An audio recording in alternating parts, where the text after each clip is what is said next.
La Fabbrica dei Libri è la prima edizione, siamo molto contenti di inaugurare questa rassegna che è una rassegna voluta dall'amministrazione comunale, una rassegna che vuole andare ad indagare quello che è il mondo editoriale contemporaneo, proprio per capire quali sono le caratteristiche dei libri che noi troviamo anche sulle librerie delle nostre case, sulle librerie delle nostre biblioteche. Quindi abbiamo una varietà di eventi, di iniziative che riguardano sia gli autori, gli illustratori, gli editori, abbiamo una mostra fotografica, il tutto accompagnato poi da trame sonore. Questa rassegna si colloca all'interno del più ampio scopo delle nostre biblioteche, che è quello di promuovere la lettura, una promozione della lettura che è così fondamentale proprio per diminuire quella che è la povertà educativa, per aumentare la cultura anche nei nostri ragazzi e soprattutto per dare il giusto peso a quelli che sono i libri che tanto ci hanno tenuto compagnia anche in questo anno e mezzo di pandemia.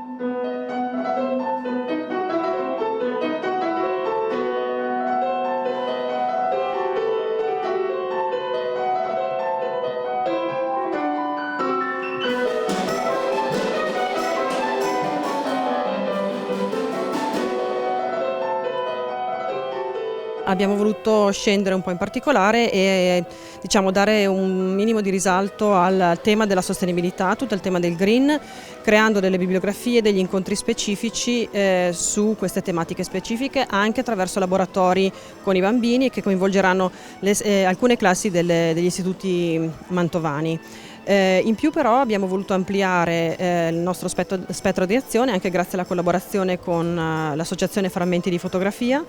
e il tema della sostenibilità quindi è analizzato anche attraverso gli occhi di un fotografo che è appunto Fausto Podavini,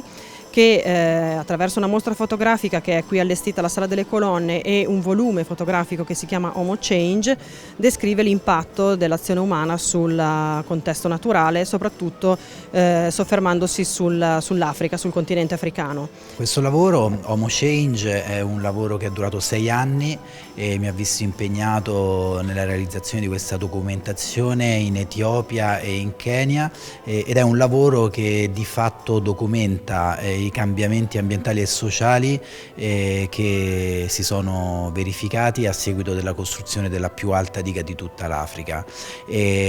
Homo Change di fatto è una riflessione su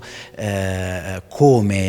i grandi investimenti oggi vanno a impattare non solo sull'ambiente ma anche sulla vita delle persone. L'Etiopia è un paese incredibile che ti entra nel cuore, così come gran parte dei paesi africani, dove però ovviamente si deve fare i conti con quelle che sono le difficoltà del territorio e le difficoltà anche ambientali e vedere questi posti così difficili da vivere, ancora di più martoriati da investimenti che probabilmente ad oggi non ce ne sarebbe bisogno, insomma va a creare ancora più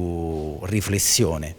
Dobbiamo davvero fare cultura a un livello profondo, farla con i bambini, farla con i lettori, farla con le persone normali che frequentano gli spazi della città. Il Baratto è uno spazio interessantissimo da questo punto di vista e capace di veicolare